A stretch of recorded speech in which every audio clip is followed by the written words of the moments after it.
जिस विषय पर बात करनी रह गई वो है मुद्रा। इस पे निकट भविष्य में एक बहुत बड़ी क्रांति इंतजार कर रही है। मैंने एक जिक्र किया था अपनी पिछली बातचीत में जब हम कर रहे थे कि पूरा गांव कर्जे में डूबा हुआ है। यहां तक तो मैंने आपको बता दिया कि आपकी पर्सनल जमीन भी कर्जे में डूबी हुई है, आपकी सामूहिक जमीन भी चली गई है, आपके मकान पर भी वो कर्जा देने वाले हैं, डंगरों पर भी कर्जा देने वाले हैं, और अब तो ये भी कहने लगे आधार कार्ड पर कर्जा ले लो यार, तुम कर्जा ले लो, बस तुम एक बार कर्जा ले लो। तो इस पे लंबी रिसर्च करी हमने कि ये सरकार, ये जो बैंक हैं, ये जबरदस्ती सड़कों पे खड़े होकर हमको क्रेडिट कार्ड क्यों देते हैं। क्रेडिट कार्ड ले लो, एक क्रेडिट कार्ड ठीक चल रहा है, दूसरा ले लो, दूसरा ठीक चल रहा है, तीसरा ले लो, चौथा ले लो, पांचवा ले लो, जितने मर्जी क्रेडिट कार्ड ले लो। फिर लोन दे रहे हैं, फोन करके बोलेंगे जी लोन ले लो, बोलेंगे जी हमारे को तो लेना नहीं है। अरे छोटा सा ले लो, कोई काम शुरू कर लेना, 10,000 का ले लो, कोई भी ले लो एक ले लिया, उसकी ठीक किस्तें जा रही हैं, तो फोन आएगा जी और बड़ा मिलेगा, और बड़ा ले लो। तो हमने सोचा कि ये लोन जो है ये आता कहां से, और ये पैसा जो है ये क्या सीन है। इस पे जानकारी निकालने लगे तो कुछ हालात ऐसे बने जहां पता चला कि किसी आदमी के पास, हमारी ग्रुप में हमारे साथी हैं, उनके पास कुछ चांदी के सिक्के पड़े थे।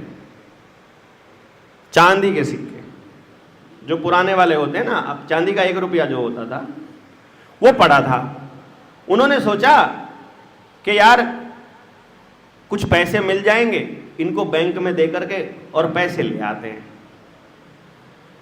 तो 15-20 थे, वो 15 रुपए थे मान लेते हैं भाई। उन्होंने सोचा कि 600 रुपये का एक है तो 9-10 हज़ार रुपया जो है वो मिल जाएगा इसका। तो वो बैंक में गए और वो 15 सिक्के बैंक के सामने रख दिए कि जमा करने हैं भाई साहब, इसका पैसा दे दो। बोला कितना पैसा दोगे? बोलता 15 रुपया। 15 रुपया? हाँ। बोला तो चांदी का। अरे चांदी से फर्क नहीं पड़ता है, रुपए पे जो लिखा है वही उसकी वैल्यू है। इसका मतलब मेरा चांदी का रुपया और कागज वाला रुपया दोनों की कीमत बराबर है? बोला हाँ, बैंक वालों के लिए बराबर है, लेकिन बाजार में जाते हैं तो चांदी वाले रुपए में तो 50 किलो गेहूं मिल जाएगा और कागज वाले में तो एक टॉफी मिलेगी। मोटी सी टॉफी हो तो वो भी नहीं मिलती आजकल, तो वो भी 2 रुपए की आती है।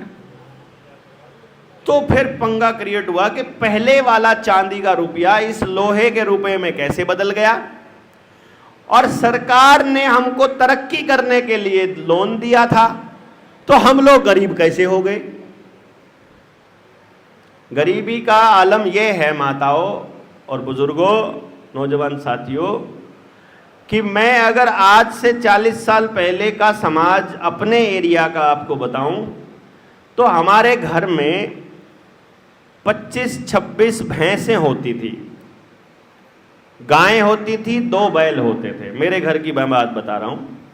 तो हमारे को सुबह हमारी माताओं को, चाची ताइयों को, इनको मदद करने के लिए हमारे गांव से कोई लेडी आती थी, वाल्मीकि बस्ती से मदद करने के लिए, गोबर उठाने में मदद करने के लिए।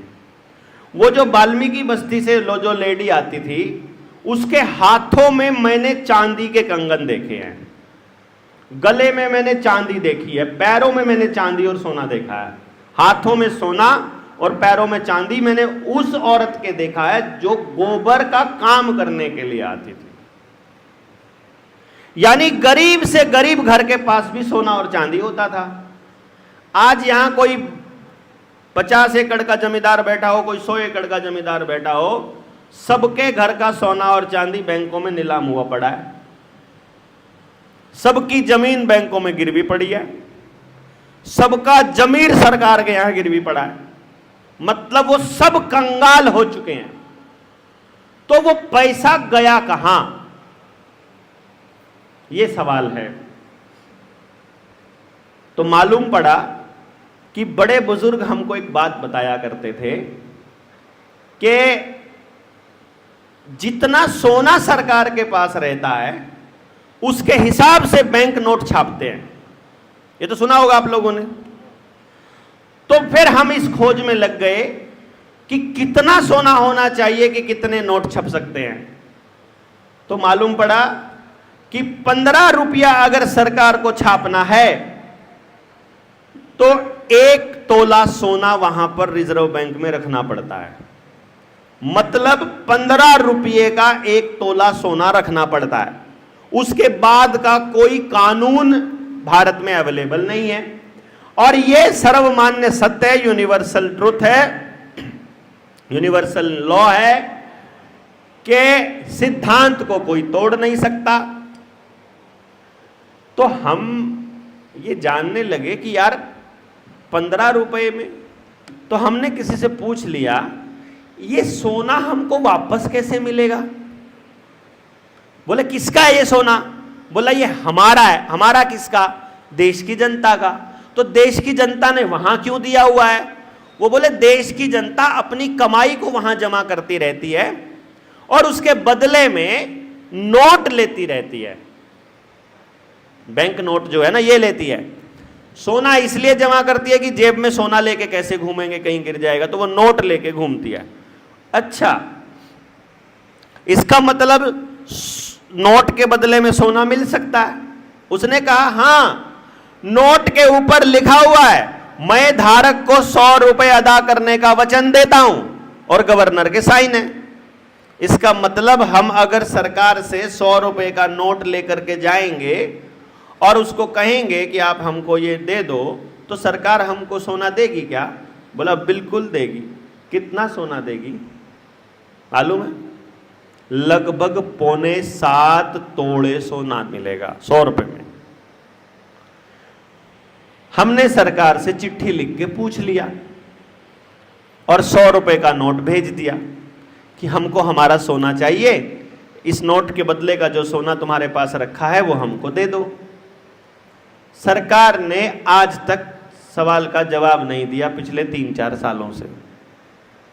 मैं कहता हूं कि तुम्हारे पास तो वकील भी है, तुम यही लिख कर दे दो कि तुमको सोना नहीं मिलेगा। तुम यही लिख कर दे दो कि इसके बदले का सोना हमारे पास नहीं है। कुछ तो लिखो। लेकिन कुछ भी नहीं लिखा। हमारे दिमाग में डाउट क्रिएट हुआ, जो टीम के साथी हैं उनके दिमाग में। उन्होंने आरटीआईज डाले, सरकारों से सवाल पूछे, आरबीआई के आर्काइव से जाकर डॉक्यूमेंट निकाल कर लाए और पता चला वाकई में 15 रुपए का 1 तोला सोना है और 1 रुपए की वैल्यू 777 मिलीग्राम गोल्ड है। फिर दिमाग खनका कि अगर ऐसा है तो जो बैंक हमको कर्जा देता है वो तो सोने में नहीं देता है, वो तो रुपए में नहीं देता है। वो तो क्या करता है, आपकी बैंक की कॉपी पे लिख देता है कि आपको 5 लाख का 6 लाख का कर्जा दे दिया।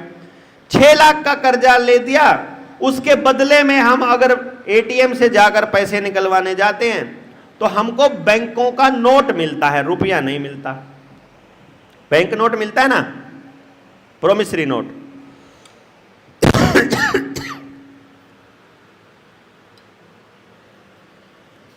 बैंक से जाएंगे तो बैंक नोट मिलता है। और अगर बाजार में सामान लेने जाएं 6 लाख का, ये मेरे से एक बैंक मैनेजर ने पूछा था कि बैंक में सामान आप जो लेके आए हो तो वो तो 6 लाख का लेकर आए ना, अगर 6 लाख का लोन लिया। मैंने कहा नहीं, गड़बड़ तो यही है। 6 लाख रुपए नहीं, आपके 6 लाख बैंक के नोट में जितना सोना मिलता है उतना सोना भारत के 100 रुपए में मिलता है। तो तुम्हारा 6 लाख रुपया भारत के 100 रुपए के बराबर हुआ। मैं आपको बता दूं, ये जो नोट आपकी जेब में है ये भारत का रुपया नहीं है। 1 रुपए का नोट किसी ने देखा है? हाथ खड़ा करो। आपने देखा है? घर जाना आज फिर से देखना दोबारा। 1 रुपए के नोट पर लिखा होता है भारत सरकार, वो भारत का रुपया है। और बाकी के जितने नोट हैं सब पर लिखा होता है भारतीय रिजर्व बैंक, वो भारत का नहीं है। तो दो तरह की करेंसी इस वक्त उन्होंने चलन में रखी हुई है, एक भारत की, एक इंग्लैंड की, जिसको रिजर्व बैंक का रुपया बोलते हैं। और जो रिजर्व बैंक का रुपया है वो भारत की करेंसी के बराबर में ही रखा हुआ है कि जितना वहां रुपया रखेंगे उतने ही नोट छापेंगे। और हमने अब लोन के बराबर में पूछ लिया। मैं आपको बताऊं, लगभग 1500 लोगों के आवेदन बैंकों के लोन के हम लगा चुके हैं कि किसी भी भाई को लोन को चुकता करने का पैसा अगर आपके पास नहीं है तो घबराने की जरूरत नहीं है। जितना भी लोन है, 20 लाख, 50 लाख, 1 करोड़, 50 करोड़, हमें कोई फर्क नहीं पड़ता। जितना भी लोन है आपको घबराना नहीं है। हम बैंकों से ये पूछने वाले हैं कि जो लोन आपने हमको दिया था, पहले तो ये बताओ जो भारत का रुपया दिया कि इंग्लैंड का दिया। दूसरे नंबर पर ये पूछने वाले हैं कि वो असली था कि नकली था। नकली था तो तुम जेल जाओगे और असली था तो लिख करके दे दो। 1500 आवेदन लगा चुके हैं, आज तक कोई बैंक वाला जवाब नहीं दे पाया हमारी बातों का। मैं यादव साहब के पास देख रहा था, उस आवेदन की कॉपी थी, अभी मैं देखा था, उसमें पूरा कैलकुलेशन हमने लगा के रखा हुआ है। किसी भाई को पढ़ना है तो वो यहां से पढ़ भी सकता है। अब बाद में पढ़ना, अभी पहले बात सुन लीजिए। हमने वो आवेदन लगाया, एक 6 करोड़ का लोन था। उस जिसका लोन था उसके पास बैंक मैनेजर का फोन आया कि जी जीएम साहब मिलना चाहते हैं, जनरल मैनेजर बैंक का, यूनियन बैंक ऑफ इंडिया का मालिक एक तरह से, वो मिलना चाहता है, तो मिल लोगे क्या? वो बोला जी मैं बलारा साहब को साथ लेके आऊंगा। बोला जी ले आना, अच्छी बात है, चर्चा हो जाएगी।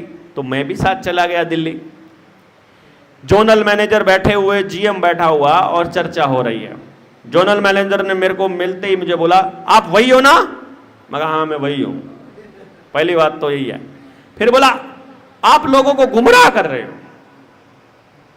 मैंने कहा चर्चा कर लेते हैं सर, आइए बैठते हैं श्रीमान जी, चर्चा कर लेते हैं। मैं गलत हुआ तो मैं माफी मांगकर अपनी बातें और अपने शब्द और अपने आवेदन वापस ले लूंगा। आप गलत हुए तो आप हमारी बात का जवाब दे देना। कहने लगा अच्छा आपने 6 करोड़ रुपए का लोन लिया। मैंने वही रोक दिया। मैं कहा ना ना ना साहब देखो गड़बड़ गड़बड़, हमने आपसे 6 करोड़ रुपए मांगे, आपने हमको 6 करोड़ रुपए नहीं दिए, आपने हमको 6 करोड़ रुपए का बैंक नोट दिया। और बैंक नोट की कीमत और रुपए की कीमत बराबर नहीं है, वो 6000 की लूट है। मैं जो पैसा कमाता हूं, मैं भारत का नागरिक हूं, सुबह से लेकर दिहाड़ी करता हूं, तो मैं बैंक नोट नहीं कमाता, मैं रुपया कमाता हूं भारत का। इसका फर्क आपको कैसे पता चलेगा? आप बताइए माताओं, महंगाई हो गई है कि सस्ताई हो गई है? बताइए जरा, सारे बताइए। महंगाई हो गई है। चलिए मैं आपको हिसाब किताब बताता हूं, सस्ताई है कि महंगाई है।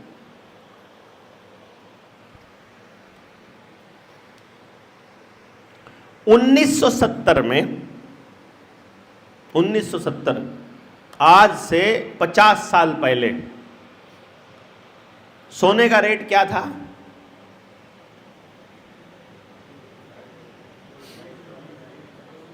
लगभग 150 रुपया तोला। सुनिएगा ध्यान से,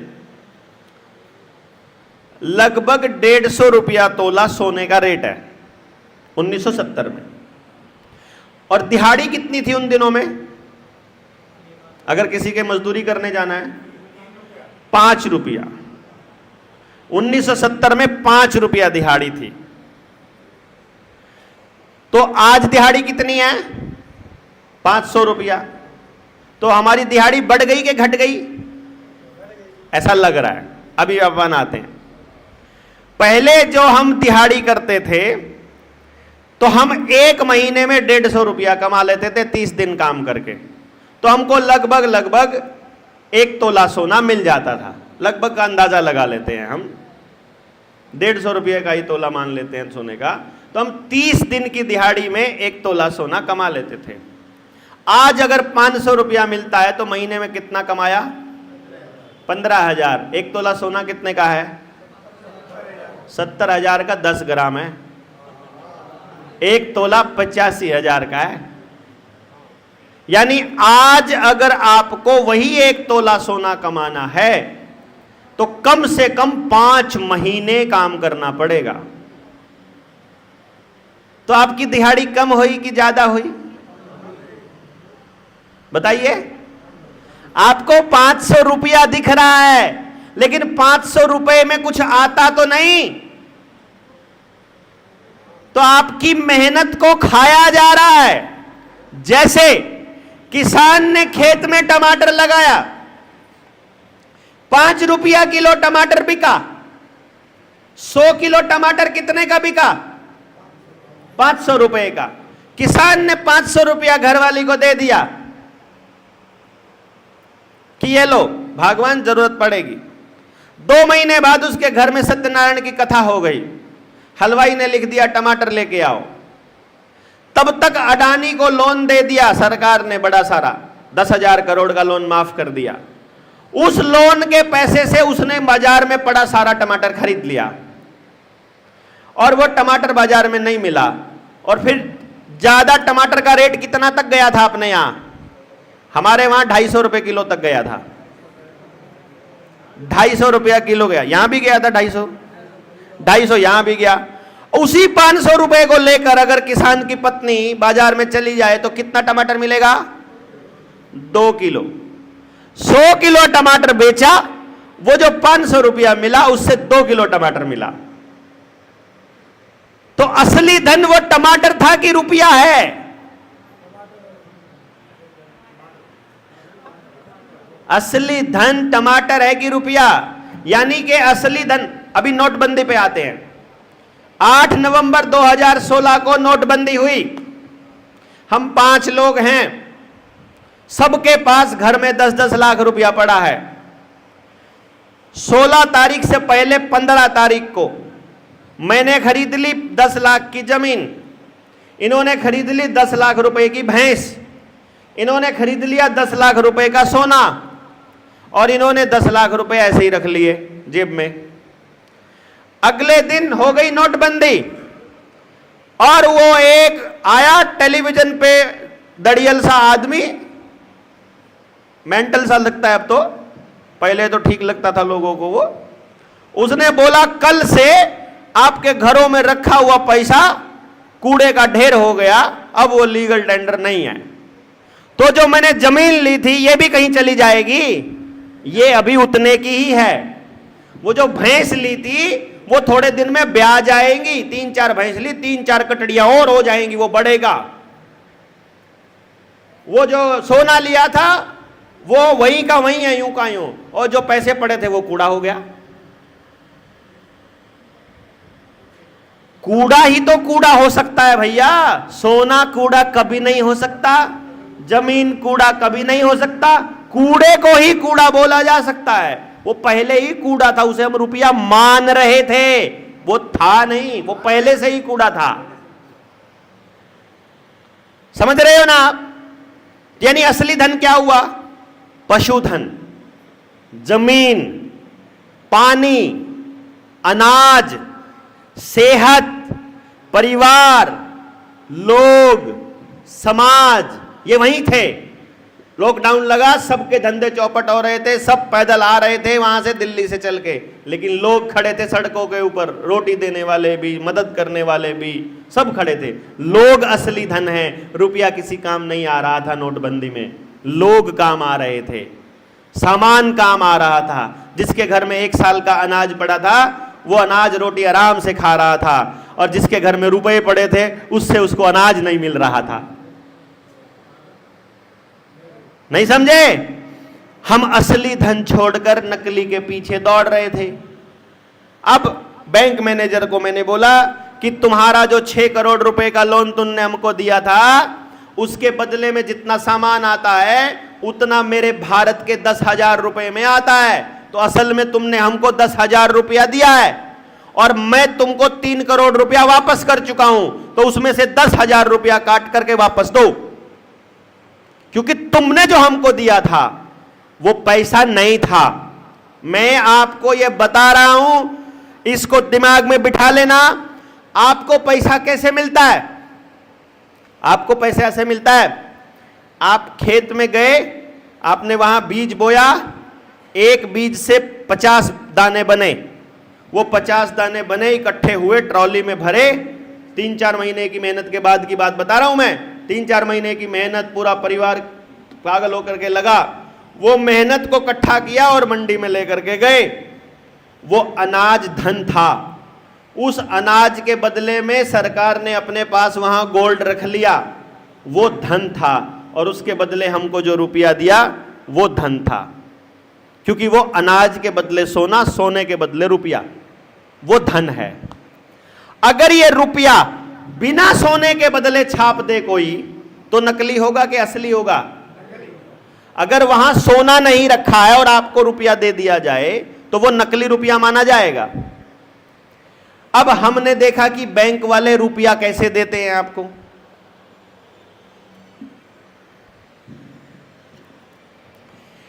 बैंक के पास 100 रुपए पड़े हुए हैं, गौर फरमाना जा रहा।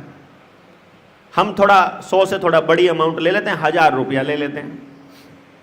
1000 करोड़ पे जाएंगे तो लंबा हो जाएगा। मेरे पास, मैं बैंक हूं और मेरे पास 1000 रुपया है। हाँ जी, सुनना ध्यान से, बड़े काम की बात है। मेरे पास 1000 रुपया है और मैं आपको बांटना चाहता हूं वो 1000 रुपया लोन के रूप में। मैं ज्यादा से ज्यादा आपको कितना रुपया दे सकता हूं बताओ? 1000 से ज्यादा भी दे सकता हूं क्या मैं? अरे बताइए, मेरे पास 1000 रुपया है, मैं 1000 से ज्यादा भी दे सकता हूं क्या आपको? नहीं दे सकता, संभव नहीं है। अभी मैं बैंक हूं, मैं खेल खेलता हूं, चाल खेलता हूं। मैंने ये 1000 रुपया इन दोनों को दे दिया कर्जे में और इनको बोला हम डेली के डेली इंस्टॉलमेंट लेंगे तुमसे और कल हम तुमसे 100-100 रुपया ले लेंगे। कल अगले दिन इन्होंने कितना रुपया दे दिया मुझे? 200 रुपया दे दिया। 200 रुपया दे दिया। ये किस चीज का दिया मेरे को? इंटरेस्ट का, ब्याज का। 200 रुपया इन्होंने मुझे दे दिया। अभी मैंने इनसे कितने रुपए लेने हैं? मैंने इनको 1000 रुपया दिया था, उसमें से इन्होंने मुझे 200 रुपया दिया ब्याज का। तो इनसे अभी मैंने मूल तो लेना बाकी है ना? कितना लेना बाकी है? दे सकते हो क्या वापस मुझे 1000?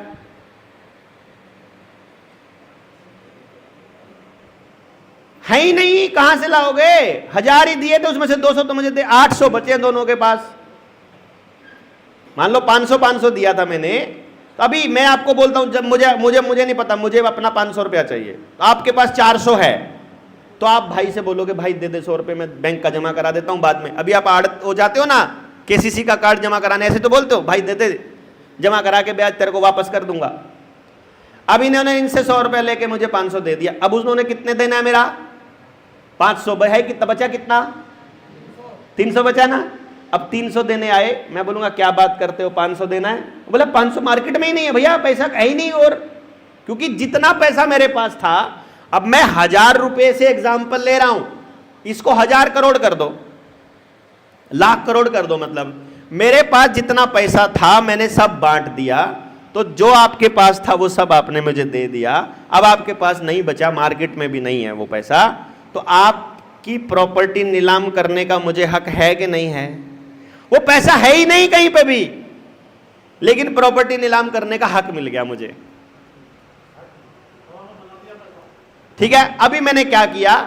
अभी मैं थोड़ा, अभी बैंक हूं मैं, अभी नीलाम नहीं करता हूं, बोलता हूं कमा के दे देना। तो फिर अगली बारी वो मैंने क्या किया, 800 इनके पास पड़ा है, 200 मेरे पास आ गया। अभी मैंने ये 200 रुपया आपको दे दिया लोन, और मैंने बोला तीनों के तीनों मुझे कल इंस्टॉलमेंट देना। अभी बाजार में कितना पैसा पड़ा है टोटल? 800 इनके पास, 200 वो इनके पास, बाजार में कितना पड़ा है? 1000। और मैंने लेना कितना है? 1200 वो, और 100 रुपए कल वाला ब्याज भी तो आएगा आज वाला। 1200 प्लस 200 कितना लेना है मैंने? 1400। बाजार में पड़ा है रुपया 1000 और मैंने लेना है इनसे 1400, फिर भी जुगाड़ करके अगले दिन ये सारे के सारे मुझे 300 रुपया दे ही दे किसी तरह। अब ये 300 रुपया मैंने इसको दे दिया,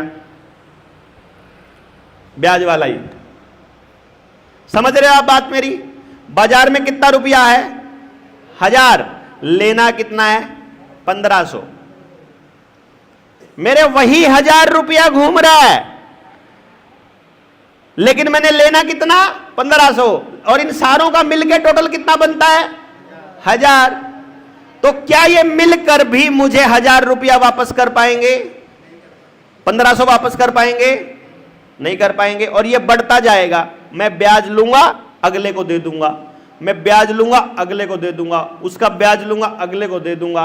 इस तरह से मैं क्या करूंगा? उसी 1000 रुपए से सारे देश को कर्जदार बना दूंगा, इस सारे हॉल को कर्जदार बना दूंगा। बना सकता हूं कि नहीं बना सकता हूं? भाई आपसे लिया हुआ इनको दे दिया, इनसे लिया हुआ इनको दे दिया, इनसे ब्याज लिया इनको दे दिया। तो मैंने क्या किया? उसी 1000 रुपए को सबको बांट दिया। अब मैं कुछ सालों के बाद मैंने आप सब से मिलकर 10,000 रुपया लेना है, लेकिन बाजार में कितना रुपया है? 1000। तो 9,000 रुपए की प्रॉपर्टी नीलाम होएगी कि नहीं होएगी? मैं आपको यह इसलिए बता रहा हूं, हमने बैंकों से पूछा है तुम्हारे पास कितना रुपया है? बैंक बोले हमारे पास है, अच्छा पहले तो हमने पूछा सोना कितना है, बोले 800 टन। इसकी कीमत कितनी बनती है? 4.8 लाख करोड़। मैंने कहा करेंसी कितनी है देश में? बोले 34 लाख करोड़। इसका मतलब 29.2 लाख करोड़ रुपए की करेंसी तो फेक है, नकली है। यहां फंस गया बैंक। फिर हमने पूछा चलो कोई बात नहीं, तुमने 34,000 करोड़ रुपए के नोट छाप दिए, अब ये बताओ देश के लोगों पर कर्जा कितना है? अच्छा 34 लाख करोड़ रुपए के नोट छापे हैं, तो बैंक ज्यादा से ज्यादा कितना कर्जा दे सकता है? 34 लाख करोड़ का ही दे सकता है ना। लेकिन बैंकों ने पूरे देश को कर्जा दिया हुआ है लगभग 250 लाख करोड़। इसका मतलब लगभग 200 लाख करोड़ की प्रॉपर्टी का नीलाम होना निश्चित है, तय है। आप सब लोग उस कैटेगरी में आते हो।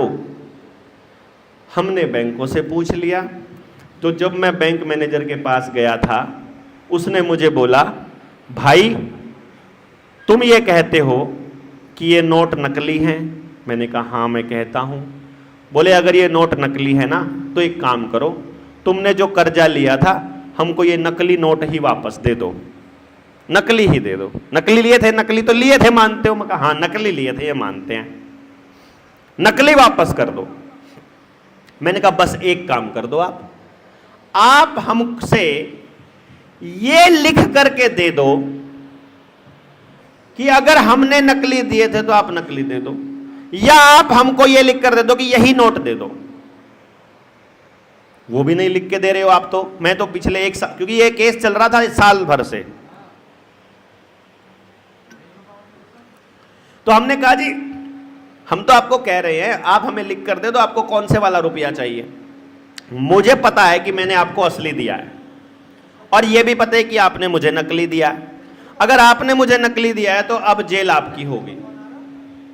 फिर उसने कहा डॉक्टर साहब आप कर रहे हो लोगों को गुमराह। मैंने कहा कैसे? सरकार ने गोल्ड रखना बंद कर दिया पैसे छापने के पीछे, ऐसा बोला बैंक मैनेजर। मैंने पूछा अच्छा आप तो जनरल मैनेजर हैं? बोले हाँ। आपको तो सब मालूम है बैंकों की नीतियां? हाँ। तो बैंक ने रुपए छापने के पीछे गोल्ड रखना कब बंद किया ये बताओ, और किस आदेश के तहत किया ये बताओ, और उनको क्या अधिकार था ये नियम बदलने का ये बताओ। ये तो हमको नहीं पता। तो फिर बोले 1970 के बाद सरकार ने गोल्ड रखना बंद कर दिया। पहली बात तो इसका कोई नियम नहीं है, किया है तो अपराध किया है, देश की जनता के साथ गद्दारी की है, देशद्रोह किया है। फिर भी अगर कर दिया है तो इसका मतलब बता दीजिए मैनेजर साहब। तो मैनेजर साहब बोले जी इसका यह मतलब है कि सरकार को अब नोट छापने के लिए गोल्ड रखने की जरूरत नहीं है। मैंने उसको बोला मैनेजर को इसका मतलब यह भी है कि सरकार अब जितना चाहे नोट छाप सकती है। बोला हां। मैं कहा पक्की बात कि सरकार जितना चाहे नोट छाप सकती है? कहता हां, किसी गोल्ड स्टैंडर्ड की जरूरत नहीं है। बोला ना, तो भैया फिर तुम हमारा वो वाला भी छाप लो जो तुमने हमसे लेना है 6 करोड़। भाई अगर तुम बिना नियम के छाप सकते हो तो हमसे जो लेना है वो भी छाप लो, फिर हमारे ऊपर टैक्स के ऊपर टैक्स काहे लगा रहे हो? और अगर नियम के हिसाब से छाप सकते हो तो हमको सिर्फ वो नियम बता दो कि तुमने कौन से नियम से पैसा छाप करके दिया था और पैसा ले लो। इस बात को 1.5 साल हो गया है, आज तक तो बैंक वाले वापस पैसे लेने नहीं आए। वो बोलते हैं इस गली में रहने देना, बाकी मांग लो जिससे मर्जी मांगे। लगभग 1500 आवेदन हम लोग लगा चुके हैं। कर्ज मुक्ति के लेकर के जितने सबूत हमको सरकार ने लिख कर दिए हैं, आरबीआई ने हमको लिख करके दिए हैं, उसकी एक किताब छप रही है। और किताब आज की तारीख में, आज तारीख है 9 सितंबर की तारीख में, आज शाम को मेरा काम पेंडिंग बचा है। जिनकी वो किताब थी वर्मा जी की वो हो गया, तो मेरा काम पेंडिंग बचा है। मैं आज रात तक वो काम कंप्लीट करके, उम्मीद है कल शाम तक यानी 10 सितंबर तक मैं उस किताब को प्रिंटिंग के लिए ऑर्डर कर दूंगा। उस किताब के अंदर वो सारे सबूत हमने दिए हैं जहां भारत सरकार ने और आरबीआई ने ये लिख कर दिया है कि जो हमने तुमको कर्जा दिया है वो भी फ्रॉड है, जो हमने तुमको रुपया दिया है वो नकली है, और असली रुपया हम लोगों के पास है और तुम जब चाहो अपना रुपया मांग सकते हो। और 1 रुपए की कीमत 777 मिलीग्राम सोना है। तो देश की जनता का सारा कर्जा जनता सरकार मोर्चा, एक बार किताब आने दो सब चुकता हो जाएगा, कोई टेंशन ही नहीं है। वो किताब की बुकिंग हमने चालू करी है। 9518170000 पे आप उसको मंगवा भी सकते हो, मतलब ऑर्डर कर सकते हो। हमने इस किताब को इस तरह से प्लान किया है कि किताब को बहुत अच्छे पेजेस पे छापा जाए, बहुत अच्छी क्वालिटी में। किताब का कितना ही खर्चा आए किताब के ऊपर, मतलब चाहे 400 रुपया आए, चाहे 500 रुपया आए, चाहे 600, हमने किताब की कीमत रखी है शिपिंग चार्जेस, मतलब आपको भेजने समेत 1100 रुपये। पहले था 1000 रुपये का, तो अभी फ़ोन आया उसका कि भाई शिपिंग का इतना पड़ रहा है, तो लगभग मैंने कहा 100 रुपये, कोई बात नहीं 1100 बोल दे, 1111 बोल दे, इतना मर्जी बोल दे, शुभ काम है। तो हमने उसकी कीमत रखी है लगभग 1100 रुपये। हम 1100 रुपये को कैसे इस्तेमाल करने वाले हैं वो बता रहा हूं मैं। 1100 रुपये आप दोगे, मान लो आपने 5 किताबें स्पॉन्सर करी, तो आपका रुपया आया 5500 रुपया हमारे पास। तो 5 किताबें तो पहुंच जाएंगी आपके पास, और जो बाकी का पैसा बचेगा, चाहे वो कितना ही भी हो, उस पैसे से बाकी की किताबें छपेंगी। यानी जितना पैसा हमारे पास आ जाएगा सबकी किताबें छपेंगी। तो आपके पास जितनी किताबें आ जाएंगी वो किताब आ गई। बाकी की किताब हम पूरे भारत के, पहले तो चीफ जस्टिस सुप्रीम कोर्ट, फिर सारे जज सुप्रीम कोर्ट के, फिर चीफ जस्टिस हाई कोर्ट के, फिर सारे जज हाई कोर्ट के, फिर सारे बड़े वकील हाई कोर्ट के, सारे बड़े वकील सुप्रीम कोर्ट के, सारे कॉलेजेस के प्रिंसिपल, सारे इकोनॉमिक्स डिपार्टमेंट, सारे मंत्रालय, सारे अखबारों के ऑफिस, सारे न्यूज़ चैनल्स के ऑफिस, सारे के सारे हर उस आदमी के पास पहुंचाएंगे जिसका समाज में थोड़ा सा जो, अब हमारी तो मजबूरी है कि हमको तो लड़ाई लड़नी है, हमको तो स्पॉन्सर करना पड़ेगा। उनकी मजबूरी नहीं, चीफ जस्टिस को कोई टेंशन नहीं है तो उसको हमको फ्री में देनी पड़ेगी। तो हमने ये प्लान किया जितना पैसा आता जाएगा उतनी किताब छपके समाज के उस पोजीशन पर बैठे आदमी को हम जाएंगे, दे कर आएंगे, समझा कर आएंगे कि अब सबूत है, एक एक सबूत इसके अंदर है, अब तो कम से कम इस लड़ाई में शामिल हो जाओ। अब तो देश की जनता के साथ खड़े हो जाओ और अंग्रेजों द्वारा बनाई हुई इस व्यवस्था को अब तो कम से कम उखाड़ के फेंको। यह पर्पज है इस पूरे के पूरे अभियान का। तो पूरे गांव के गांव नहीं, पूरा देश कर्जे से मुक्त होने की दिशा में आगे बढ़ रहा है। आप लोगों ने आवेदन वगैरह की प्रक्रिया चालू करनी है तो वीरेंद्र जी आपके बीच में बैठे हुए हैं, जिसका भी भाई का कितना ही बड़ा कर्जा है, अगर वो चुकता नहीं कर पा रहा, एक बात को हमेशा ध्यान रखिए, हम कभी ये नहीं कहते कि आपने बैंक का पैसा देना नहीं है। मैं ये कहता हूं कि भाई एक बार बैंक से पूछ तो लो कि बैंक ने आपके साथ फ्रॉड किया है कि सच्ची में आपको कर्जा दिया है। एक बार कम से कम जान तो लो।